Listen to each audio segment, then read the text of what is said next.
People always say we should forgive the history, but never forget about it. I've never seen my grandpa. I only know he was good looking when he was young. He was born in Indonesia in 1933 and moved back to China with his whole family when he was a teenager. He was a photographer when he was in high school.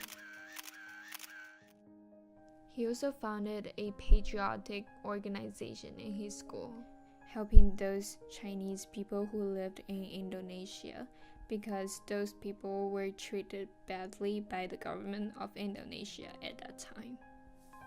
He went to college in China when People's Republic of China was founded, and he was loyal to Chairman Mao and communism.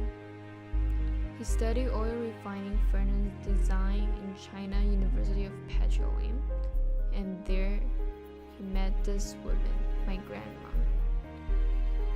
After graduating, he worked in Shanli oil field, the second largest oil field in China.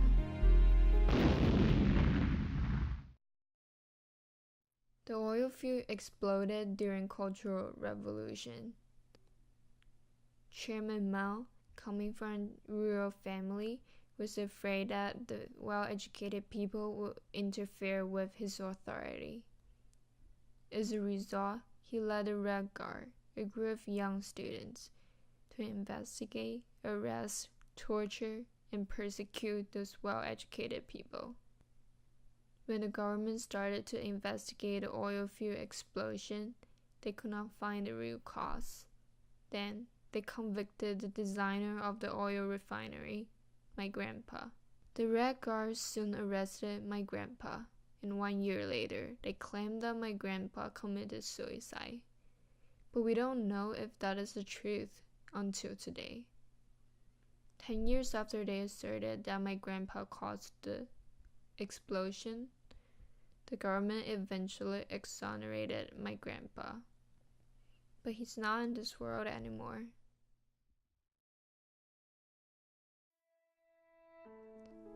Many years later, there's me.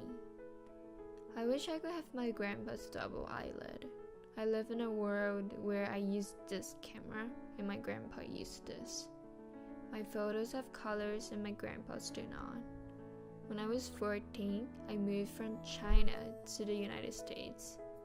I studied here, struggling to receive the best education in the world, learning about capitalist ideology rather than communist ideas, and fighting for freedom of speech.